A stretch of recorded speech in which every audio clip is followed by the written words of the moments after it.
先了解一下情况，如果产生费用的话，该多少钱多少钱，我这边不会中间挣一分钱，到时候你可以直接跟他那边沟通关于费用。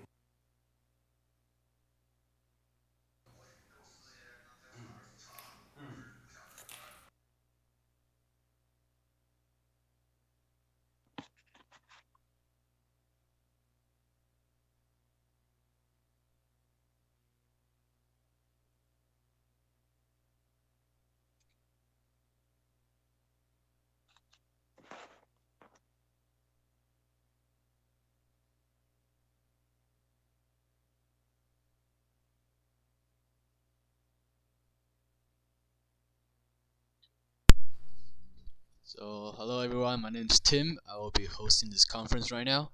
And can anybody hear me? Yes, yeah. Yeah. Okay.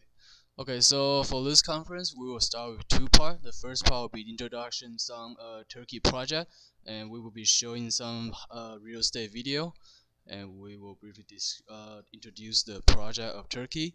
Then afterward, we will have two lawyers, Ellie and Denny. They will be doing some presentation regarding the anchor agreement and immigration to United Kingdom. After that, if you guys have any question, we will do a small session for Q&A. If you guys have any question, please let us know, and Ellie and Danny will be answering all those questions. I also have some people who is currently in Istanbul, so if you have any question regarding Turkey project, you can also ask that. And for the first, we will start playing the video. This is the exterior landscape of the Ares project. It's a new project, start to sell just about 4 months. It's a skyscraper. There are 45 floors in total. It's a tower building, transparent from north to south. The appearance of the building is very beautiful. Now currently we are in the small square of Ares. Let's take a look inside. This is the lobby of the Ares project. It is 24 hours security management. Here's the lobby.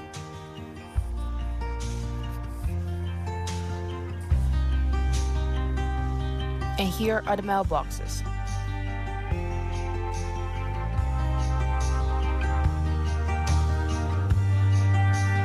The walls are made of marbles.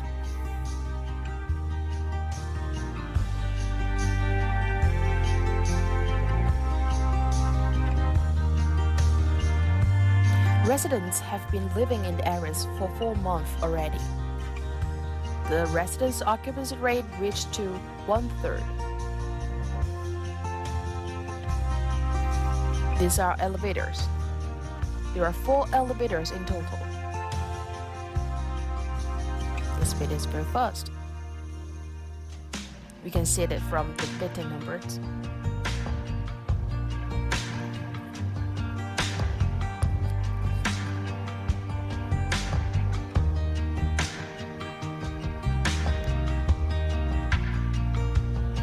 It has 2 columns buttons. Now we are going to the 3rd floor. 1 column of buttons here, and another one's here. Here is the stairwell. Very bright. There's a good shining point in Ares project. The stairwell is particularly wide.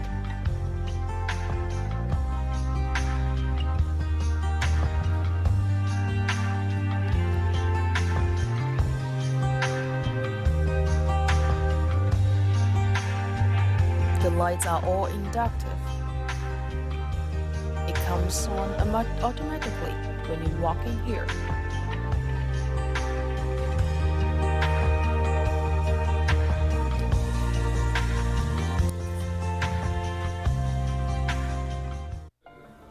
Let's show you a room type. The balcony is particularly here. The wide corridor. The room number is 15-5. It's located on the fourth floor. After entering, it is similar to other projects in Turkey. There is a small hall on the left. Is the living room. This is a super large balcony. This is the whole picture of the entire living room. Open kitchen.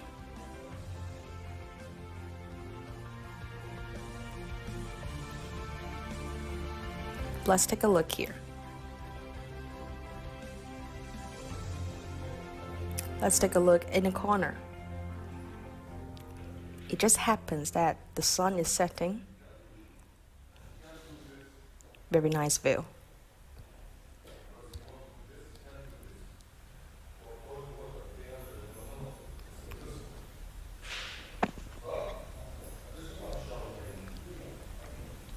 Let's go and see 2 bedrooms. This is a 2-bedroom rooms, 2+1.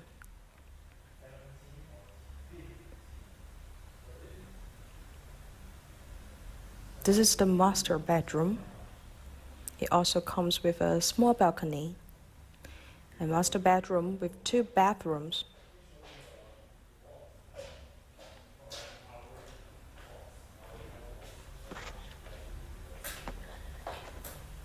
This is a 2nd bedroom. The 2nd bedroom also has a small balcony.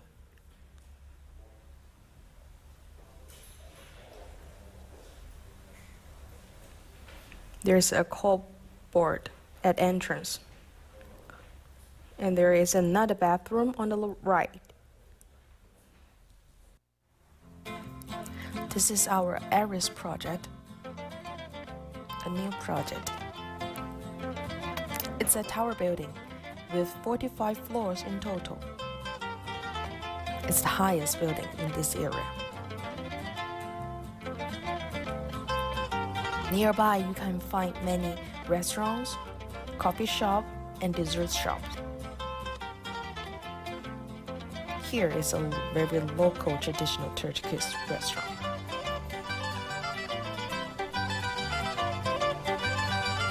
And also 5 minutes walk, you can find a pharmacist nearby. Besides the pharmacy, you can find a supermarket. Migros is the biggest supermarket in Turkey.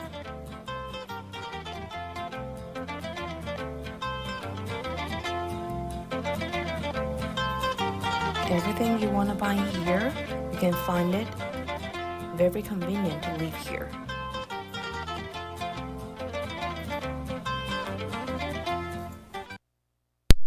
So the first video is for Aries project has officially done. Now we'll move to the second project. It is called the W Campus Office Building. We'll start it right now. This is our business office project, Premier Campus Office. Because if we overlook at it, it looks like the letter W, so we call it as W project. W project is providing all campus office features at the center of city without the traffic jam and crowd of Istanbul. As we see here, the project shows the conception of office co-sharing.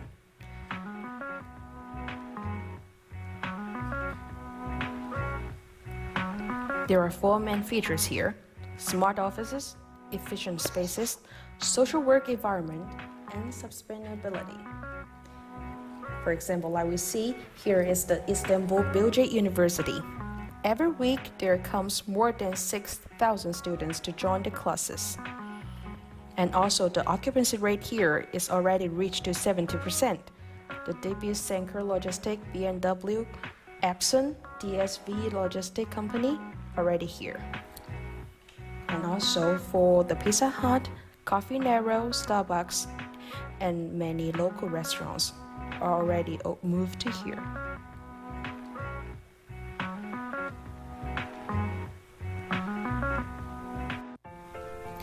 There are 2 blocks here, Block A and Block B. Now we are at the lobby of the Block A area. Now we can sit around. So let's go to have a look of the inside office.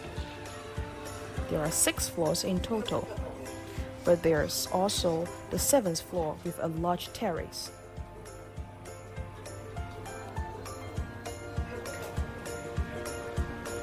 You can see here is the first floor with the long hallway. There are many separate individual office and company here, just like the floor plan. You can see like a W.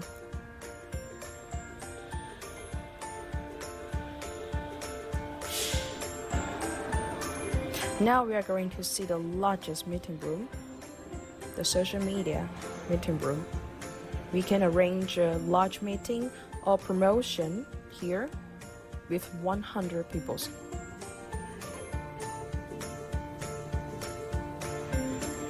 And also, there are 22 meeting rooms in total set in each floors.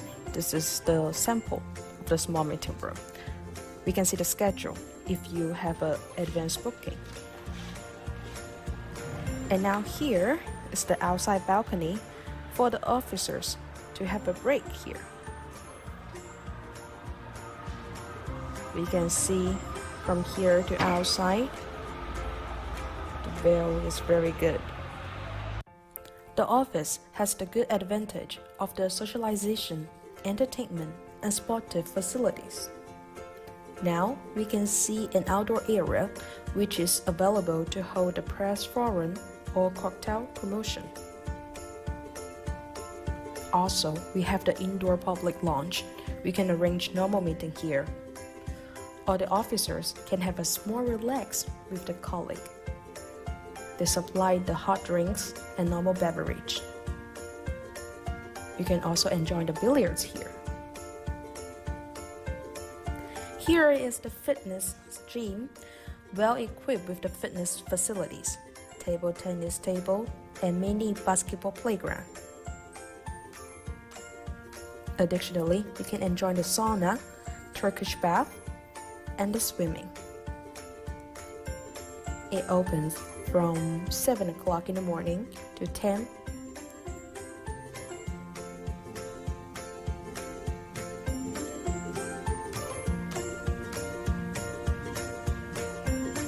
Now we come to the canteen, which can accommodate 600 people at the same time. They provide 2 meals in a day, breakfast and lunch. Or you can also have other fast meal from downstairs shops, Coffee Narrow, Pizza Hut, Starbucks, just to your choice.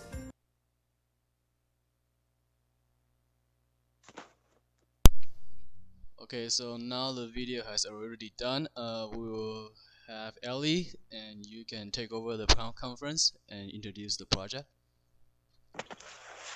Okay, hello everyone. I'm Ellie. I work in immigration in London. At the moment, for business and investors to Britain, the mainly are Tier 1 investor visa. For the Tier 1 investors, is the minimum funds requirement is £2 million. So there is another one. It's called innovator visa. The innovator visa is a new visa introduced last April. The funds requirement is 50,000, but is for the business idea. It's called innovator visa. So it must be innovation. It's highly skilled. It's not something like takeaway or restaurant or taxi. This business is not meet the requirement. So this is for funds requirement is not that high, but for the business idea is innovation. So for another one is startup. This is usually it's for the graduate. It's for international students. It's undergraduate from university, or it's master or PhD graduate student. So this is from, and then we can say it's not easy. It's either have a large amount of funds requirement, or it's a highly skilled requirement. And the easiest and the cheapest one for the business and investors is the Turkish business person's visa. It's just to purchase a property in Turkey and then use the Turkish business person visa, set up a small business in the UK, and then you can apply a visa. And this is 5 years. You have the visa, and then you can apply indefinite leave to remain. After 6 years, you can get the British citizenship. So today, our main topic is Turkish business person's visa. And I invite my colleague, Daniel is here, and he will make the presentation for you. Okay, hey, Daniel. Hi, thank you, Ellie, and hello, everybody. So as Ellie said, I'm going to talk about the Turkish business person visa. So first, what is the Turkish business person visa? So the Ankara Agreement between Turkey and the UK was set up in 1963 under the European Economic Community Agreement. And the general aim, the objective of the agreement was to promote economic relations between Turkey and the European community. So under the European Economic Community Agreement, Turkish nationals can enter or reside in the UK to establish themselves in business. So the applicant can set up a new business or join an existing business in the UK. And by doing this, I can obtain a business person visa. So a Turkish business person can be granted permission to settle in the UK after they have spent a certain period of time in Britain. So according to the new immigration rules in the UK, which came into force in July 2018, a Turkish ECAA business person can apply for indefinite leave to remain after 5 years continuous residence in the UK. Okay, so eligibility requirements. So what do you need to be eligible for the Ankara Agreement? So the applicant must be a Turkish national and show that they have a genuine intention to set up a viable business. Also, they need to show that they'll be bringing sufficient funds to establish the business. There's no fixed limit here for the established funds. So it's not like the other visas that Ellie mentioned where you have to bring a particular amount of money. You just, for this Ankara Agreement, you just need to show that you have sufficient funds to establish the business, and also that you'll be able to pay your share of the costs of running the business. You also need to show that the share of the profits will be enough to support the applicant and the family without needing to have another job. So the business would have to generate enough money to support the application and their family, if there is a family. Okay, so as I mentioned, it's also possible to join an existing partnership or company. And in this situation, you have to show that the applicant is playing an active part in running the business, so is involved in the business in some way. And also you need to show that there's a genuine need for your services and investment. So you need to show that there is a real requirement for the applicant. So that's the eligibility. What about the documents required? So an applicant must provide, firstly, a passport. Second, proof that the applicant can support and house yourself and dependents during the stay. So this could be, for example, bank statements or pay slips for the last 6 months, which show that there are sufficient funds to support and house yourself. Also, proof of living costs. So this is something like a tenancy agreement for a residential property, so an agreement with a landlord or agency, a mortgage agreement, utility bills, gas, water, electricity, phone, bank, council tax statement, bank statements, and also documents relating to transfer of money to relatives abroad. Okay, another document required is a tuberculosis test certificate and a certificate that shows that the applicant has no criminal record or convictions. So documents required for joining an existing UK business, so a business that already exists, should provide proof in the process of planning, setting up or running the business. So some of the documents that are necessary: a business plan. Okay, so some kind of document showing what the plan for the business is, how it's going to be done. Also, documents for business premises, so for the location of the business. Partnership agreements, insurance documents, business accounts prepared by a chartered accountant or approved by an auditor. Also, HM Revenue and Customs document, HMRC. So HMRC is the British British government's tax organisation. Other documents, qualifications for running the business. So this could be formal qualifications from some kind of university or educational institute, or it could also be evidence of previous experience that's relevant to the business. Also, evidence of your finances and your investment in the business. So this could be UK or overseas bank statements. It could be overseas money transfers or bank loans. Also, evidence of any financial assistance from a third party. So this could be a family member, for example, and they would need to show bank statements or other financial documents as evidence of the finances, and also legal or other document confirming their involvement in and share of the business.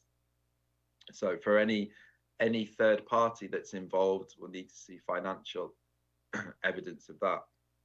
Also, a document setting out the terms of your involvement in the business. So how would you be involved in the business? In what capacity? What role would you be playing? Okay, so that's everything for the documents required. Now let's have a look at the timing. So how long will it take? How long will it take to get the visa? So a decision on the visa is normally made within 12 weeks for entry clearance. So normally a maximum of 12 weeks, 3 months. And the initial visa will be granted in the UK for 12 months from the date of the decision. And an extension of 3 years and further leave to remain for 3 years can continue where the requirements are met. But the initial visa is 12 months with the option to extend. So it's worth noting that the Home Office will grant the length of leave from 1 year to 3 years, depending on the business circumstances. So the length of the visa can be determined by the different business circumstances. Okay, so the applicant and dependents can apply to settle in the UK permanently after 5 years with the Ankara Agreement, 5 years on the Turkish business person visa. So after those first 5 years, then the applicant has the right to settle permanently in the UK. Okay, so what about family members, or what we call dependents? So the applicant's family members can come to the UK with the applicant on this visa. And a dependent is defined as any of the following. So it could be a partner, and also a child under the age of 21. This doesn't include children born in the UK. Okay. So children under 21. So normally with visas, a dependent would be somebody who is 18, under 18. But for the anchor agreement for the Turkish business person visa, it's 21. So it's 3 years more. Okay. So obviously in December in Britain, we had Brexit. So it's worth thinking about how Brexit affects the agreement. So the anchor agreement will continue to be valid during the Brexit transition period, which is due to finish on the 31st of December this year. Okay, so officially the UK is going to carry on with the Turkish business visa until the end of 2020. Now, it's also worth saying that with Brexit, the situation is a little bit uncertain, especially with the virus at the moment. So it has been mentioned, the possibility of extending the transition period has been mentioned. But again, this is all very uncertain. But we can say that the anchor agreement will definitely continue until the end, the last day of 2020. So I'm going to now look at how to get a British passport with a Turkish passport. So the first step, to summarize, is that there is a 12-month entrance clearance. Okay, so you apply for the visa, and then there's 12 months. Okay.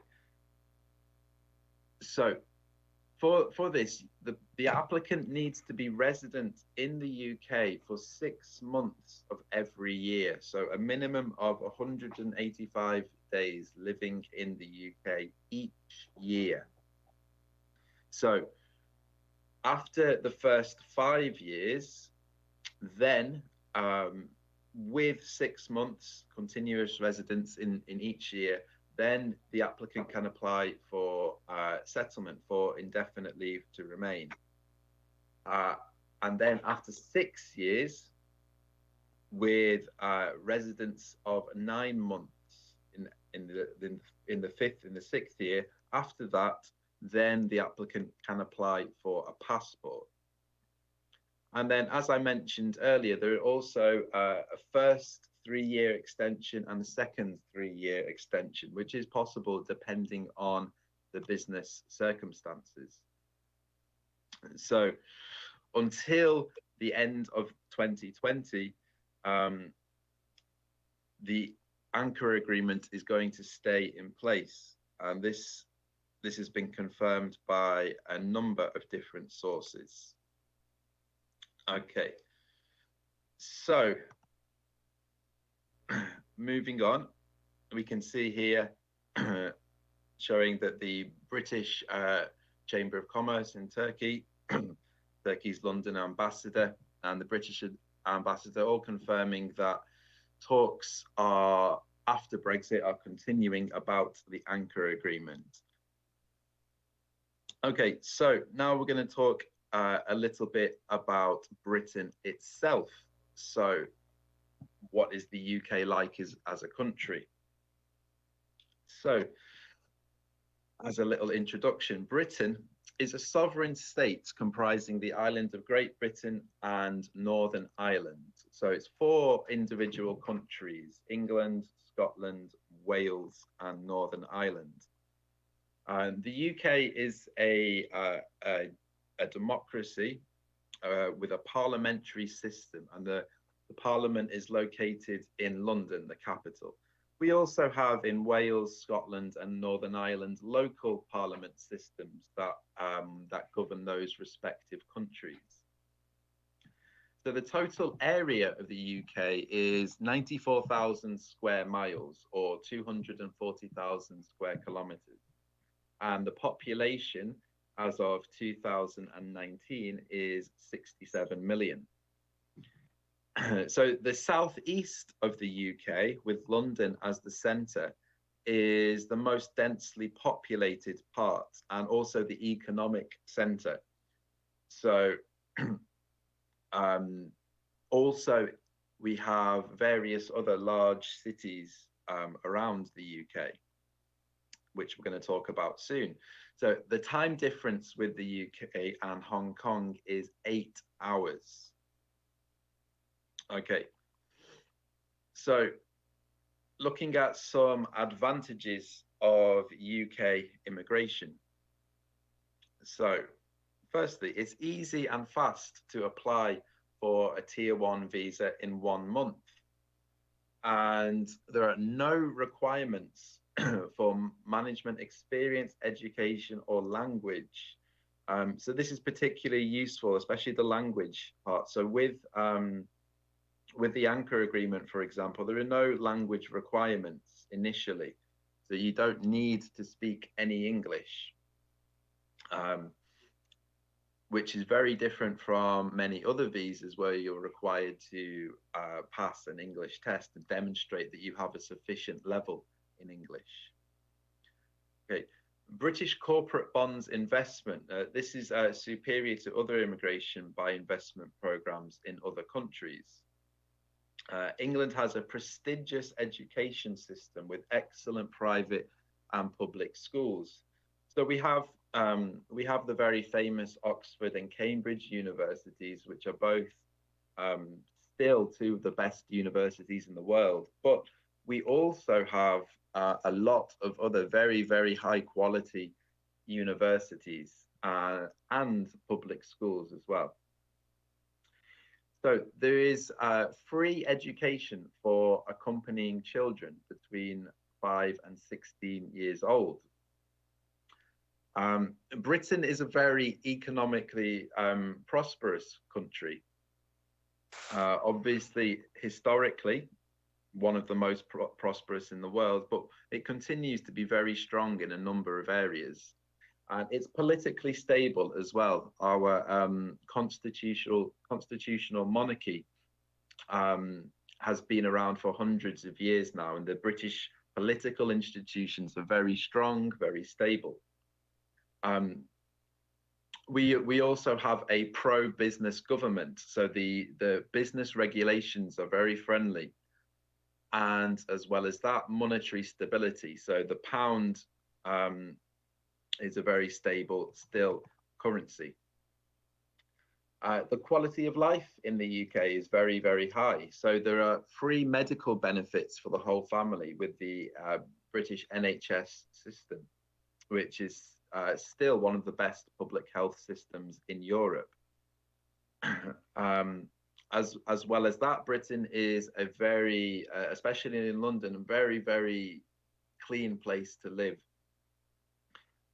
And the British passport is entitled to access 168 countries around the world with no visa payments. Okay, so let's have a look at some of the different parts of the UK. So we have the capital city, which is where I'm living now, in London. So London's the capital of Great Britain, and it's an extremely cosmopolitan city. So in London, you can find people from, not just people, but communities from everywhere in the world, from all kinds of countries. You can hear a range of different languages in London. It's the centre of Britain's political system, the Houses of Parliament, you can see in the picture, and also it's an economic and transportation centre. So the City of London, which is what we call the financial district in the centre of London, is one of the most important financial centres in the world. So London also has a large harbour. The River Thames runs through the middle of London. London's a fully integrated modern city. It's very rich in art, culture, and history. there are so many areas, individual areas of London where you can go, and it's like you're visiting a different city with its own unique art and culture. London has a population of about 7.5 million. Okay, so next, Liverpool. This is my city, also home of the Beatles and a very, very famous football team. So this is Britain is the second largest. Liverpool is Britain's second largest commercial harbour and shipbuilding centre. So when the British Empire was at its strongest, Liverpool was possibly the most important city in the empire because of its port. So some people estimate that at the end of the 19th century or beginning of the 20th century, 30% of all the world's trade was going through Liverpool's docks. So Liverpool, it was a very, very important economic center. And because of its cultural connections with the Beatles, it's also a very, very important city for the culture of England. It's in the northwest of England on a river called the Mersey. So it's in the northwest, just north of Wales, and has a population of about 1.36 million, including the surrounding areas. So close to Liverpool, only 30 kilometers to the east, we have Manchester.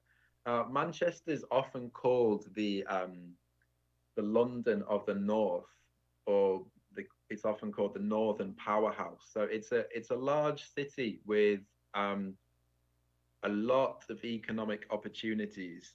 It's the second most populous urban area in Britain after London. It has a population of more than 1 million people. And like Liverpool, it also has a rich cultural history. So when the British Empire was very strong, Manchester was full of factories producing goods for the empire. Also, in recent years, it's become a very cultural city. It has two very, very strong football teams who are known around the world. And like Liverpool, has a very dynamic music scene, which has produced lots and lots of very important musicians and artists in England. So moving south a little bit into the middle of Britain, we have Birmingham, which is the second largest city in the country behind London. So this is located in the central plains of England, only 160 kilometers from London. And the city is a hub of the nation's major railways, highways, and canals. Birmingham is also a very, very important city for the Industrial Revolution in Britain. So a lot of the very important inventions, discoveries, and ideas that were driving the Industrial Revolution came from Birmingham. And as I said before, it's a very, very important transport hub. So currently, it's about 1 hour and 20 minutes from London by train, but the new high-speed rail plans, which the government is introducing, is going to reduce that travel time to about 40 minutes when ready. Okay, so let's also have a look at Belfast. Now, Belfast is the capital of Northern Ireland. So this is it's the largest city in Northern Ireland with a population of about 250,000. And it's also the political, cultural centre and the largest industrial city of Northern Ireland. Edinburgh. Edinburgh is the capital of Scotland, and it's a very, very old cultural capital and one of the largest financial centres in Europe. So Edinburgh is famous for for its Edinburgh Fringe Festival, which is a festival which happens in the summer every year, where lots of different theatre and comedy performances take place. And also, also in Scotland, there is Glasgow, Glasgow is also a major city, one of the biggest in the UK, with more than 1 million people, and is also quite an important business centre in the UK. So, excuse me, moving down to Cardiff, which is the capital of Wales. So this is the biggest city in Wales with the highest population density. It's also a port city and is very accessible from London. It's probably just over 2 hours on the train to Cardiff. Okay, so that's some of the most important cities in the UK. So let's move on and talk about the British education system. So the British education system has experienced hundreds of years of development. So that means that the educational methods, systems, and traditions are very, very well established. The British system is famous for its high quality teaching. So this is not just at university, this is at every level. So starting right at the beginning from nursery and kindergarten and going through primary and high school, the British education system has very high quality teaching. Not just that, but it's very good at taking care of people, for example, with special educational needs. So whereas many countries don't make that so important, this is something which is extremely important for the British education system. Certificates and qualifications from British educational establishments are recognized around the world. So we have, as I mentioned, we have world famous universities like Oxford and Cambridge, but many other prestigious universities. We have what's called the red brick universities. So these are the old universities in each city. Again, recognized around the world for the quality of their teaching and also their research. And there are more than 90 universities and 52 university branches in the UK.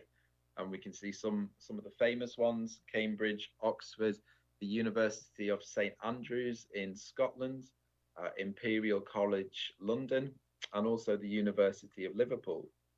Also, the London School of Economics is another very, very important establishment in London. Okay, so let's have a look at some comparisons in education. So we can see differences here between China and Great Britain. So we can see that at the age of 5 in Britain, children are starting in the first grade, whereas in China, this is at the age of 6. So then children will start primary school around the age of 7 in the UK, and this continues until the age of 11. So at 11, then our children go to high school. So there's 3 years of junior high school, and then at year 10, students begin preparation for their GCSE exams. GCSEs are the government's national exam for 16-year-olds. So after 16, then students can continue with A-levels. So A-levels are between high school and university. So this is 2 years, 2 years of studying from 16 to 18. And then after that, at 18, students can go to university. So having a look at comparisons between immigration and study. Okay, so UK immigration by investment. Okay, so we have full investment, 2 million for corporate bonds. Here we can see primary school free, high school for under 16s also free. University typically costs about 4,000 a year. Okay, or this depends on a few circumstances. For getting a visa, we're about 1 month, and benefits include social welfare. Okay, and to obtain UK identity, this is after 5 years, the whole family can apply for permanent residence, and after the 6th year, apply for citizenship for the British passport. So what about studying in the UK? So tuition plus living expenses of £25,000 per person per year. So, for example, starting from high school to university graduation, this is 7 years. So we're talking £175,000. Public school, this is about £4,000 a year. Private school, about 15,000 a year. And again, this depends on the school, depends on the institution. For obtaining a visa, this takes about 6 months. Okay, so let's have a look at permanent residence versus citizenship. So we can see here that permanent residence gives you universal healthcare, free education between the age of 5 and 16, retirement benefits, so pension plans, and national insurance. But the permanent residence does not entitle you to public funds. So, for example, unemployment benefits or any other kind of benefits. It does not entitle you to under 19 college or sixth form. So that's the studying between the ages of 16 and 18. Voting rights are not included. So if you want to vote in the UK, you need to have a full citizenship. And also the passport is not included. So passport does also require full citizenship. Okay. Now, moving on. Okay, Provident Fund and National Insurance. So these Provident funds, these are only for citizens, for passport holders. So here we can see a list of different support that the government offers. So there are subsidies for low-income families and housing. So if a family or household can demonstrate that they earn less than a certain amount, then the government supports them. Employment allowance based on income. So people who are working limited hours can get extra support from the government. We also have child tax credits and working tax credits, social funds, child welfare and housing welfare. So if people are unable to work or unable to work a full-time job, then the government often supports with childcare costs and housing costs. And they have government tax credits and pension income tax credits. Also carers allowance. So if anybody has to care for a dependent, then they are paid for that. Severe disability premium. So people who can demonstrate severe disabilities will receive significant support from the government. And also disability living allowance to support that as well. The local governments guarantee housing distribution and assistance for the homeless. So there are local government schemes in place to provide assistance for homeless people or people who have problems finding or maintaining a house. Maternity allowance as well. So for pregnant women or women who've recently given birth, there is lots of support there. And work allowance based on income support, and money provided by the social fund. So national insurance. So national insurance can include a bereavement allowance if a close family member were to die. Statutory maternity pay. So this is guaranteed maternity pay for mothers. Birth allowance as well. Work allowance based on contribution. Employment allowance based on contribution as well. Incapacity benefits, pension, and guardians allowance. So if you are a legal guardian for anybody, the government also provides support in that situation. So that's some of the benefits of national insurance. Okay, and I think that's everything for me. Ellie? Yeah. Okay. Yeah. Thank you, Daniel. Yeah. So that will wraps up every project we're gonna introduce today. So right now is the section for Q question, and if any of the agents have any question, you guys can type it on YouTube, and I will translate it and ask Ellie and Denny, and they will be helping us to solve the question. So if you guys have any question, feel free to type it out.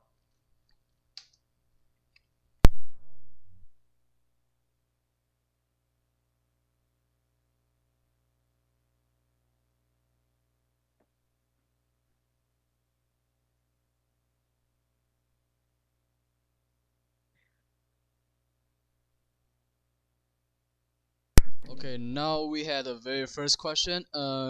Chloe, can you speak it up?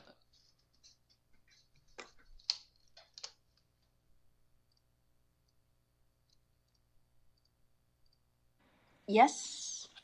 Yes. So the first question will be when it comes to deposit at Turkey, what will be the interest rate? Interest rate. Actually, for our cooperation bank, if we have the $500,000 for the bank deposit every year, average we will have about 1.5% interest rate. But actually, this rate depends on any year's changes. So we can say average 1.5%.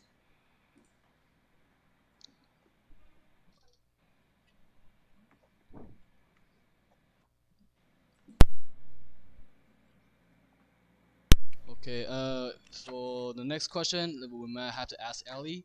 So the question will be if they are planning to invest existing company in England, would you guys be able to help us to find an existing store, and how much they will need to put down the investment? So how much share they will need to, let's say, do they need to be 40% or 45%? And is there any restriction on the annual revenue? Okay. Yeah. Yes, we can help. And there is no fixed requirement from the Home Office for how much shares you purchase and how much you invest. However, we recommend, because the requirement for the Home Office is you must able to sorry, you must able to maintain your family and yourself. So, for example, we take example as a London, we living here, okay, and it's for you need to spend about £1,000 minimum requirement from Home Office for the either rent or you pay mortgage. It's every month for between 1 to 4 people, for a family or for a couple here. So it's for living cost, and we recommend you need to show about £2,000 per month to maintain yourself and your family. And then because this is needed generated from your business, the profit of your business, or if you maybe you can show you have savings in your account. So in this, and then we will calculate it and how much profit you need to make from the business. And according to the business, business is different. Some business is a small business, it's a shop, kubaba shop, and some is a bigger business. So, and then it's the requirement it's one person, between one person and 4 people, 5 people, the family. So it's different, So we will help to calculate how much the funds you should invest and how much salary you should get and the profit generated from the business.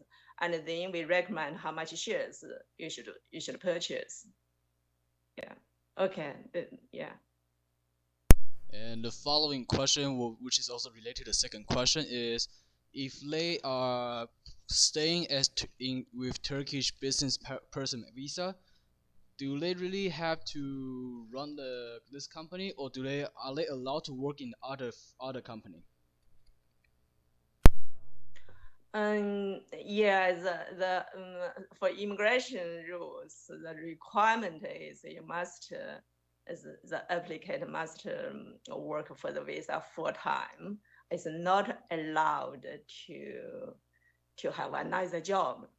Yeah. So yeah, it's according to the immigration rules. Okay, so other agent also has a question regarding Turkey, so we might need Chloe to help with this one.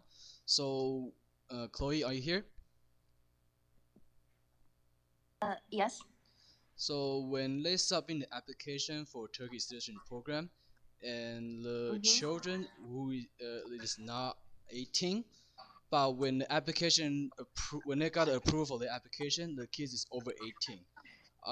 In this case, is that kid still subject as a minor for this case, or they will have to switch it into the independent application? Actually, it depends on the date when you submit your application to the immigration office. If when you apply for the applications, you are under 18, they will accept.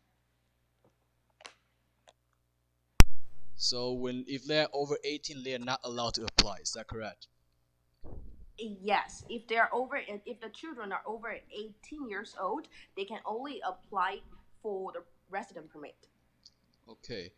And when they apply the citizenship of Turkey, is there any requirement for military army, or do they need to join, or do they need to finish their military service back to their home country? Is there anything regarding that part? Do you guys know about it? Actually, currently we didn't heard about any requirement for this. Okay, and the last question we have right now for Turkey is, do they need to give out their original nationality to obtain the passport of Turkey?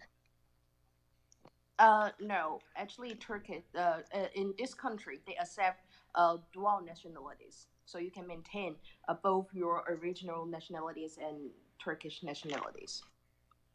Okay, thank you. I think there are also other questions for British. Let me just take a look for 1 second. Yeah. Okay.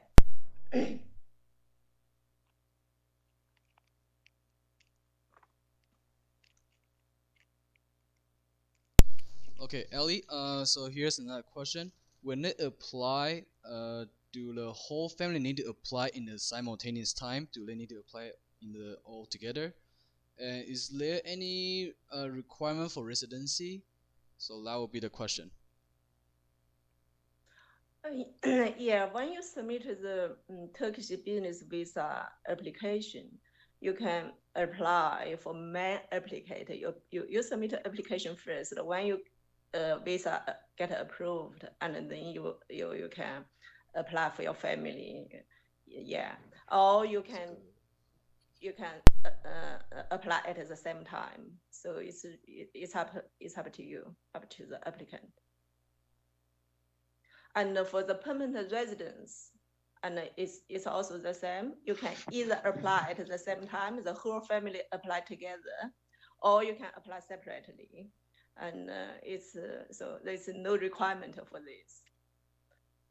And for the previous question you asked for the full-time work for the for the business. That's yeah. That's for the main applicant. For example, if the husband is the main applicant, the requirement is full-time working for the business. But if, for example, they have a wife apply together, the wife is free to do another job, to do another business. Yeah.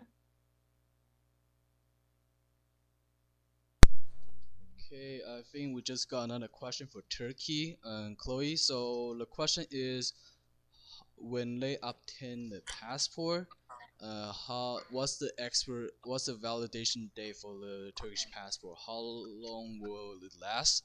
And once it hit the expiration date, what will they do afterward?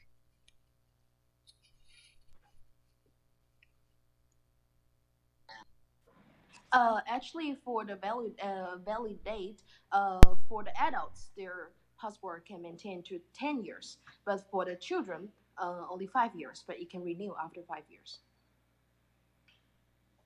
So when the passport expires, they can just renew automatically, or do they need to do anything?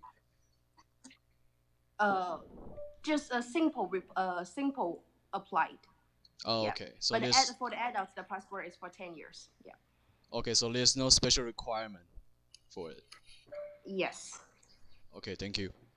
I think we also have another question. This is quite a long question, so let me take a look.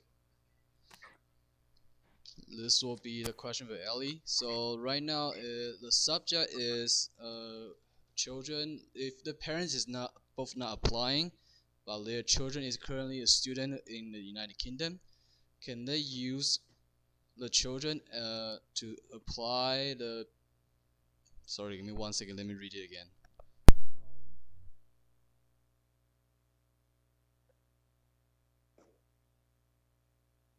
So can he apply the Turkey business visa as a British student? That will be the question. Yes, yeah. As a student is allowed. And actually, this is for business Turkish person visa. It's you can apply as a student to study in the university in Britain, and also as a visitor is also can apply directly from Britain. This is another advantage for Turkish business persons visa. And for example, if for many other visas, if you apply for even investor visa or overseas business visa, if visitors or student, you need to submit in mainland China, in Hong Kong, and it's not allowed to submit directly here. But for Turkish business person visa, even if you are a visitor, you have visitor visa here to Britain, and we can submit in the UK, you don't need to return to Hong Kong or mainland China to submit a visa application. So students the same, yeah. Right now, the question will be if they are applying as a student, also, as a student, then apply the business visa. Does that mean that he or she need to run or manage the company? Will that cause any confliction since she is also a student? Yeah, how to say in Britain, yeah, it's for the immigration rules, it's a requirement, it's a full time for work for the business.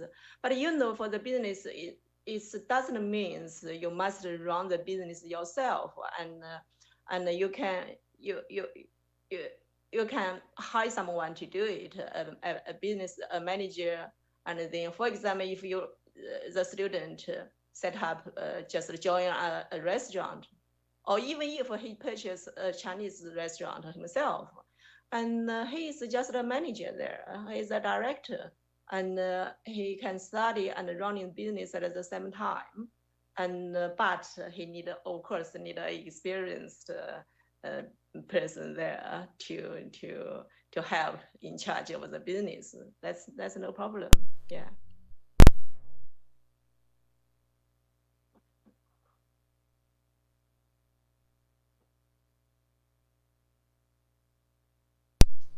All right.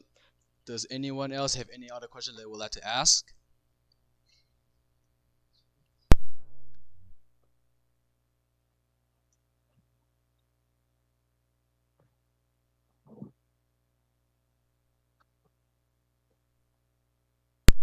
Okay, if that will be all, I think that will wrap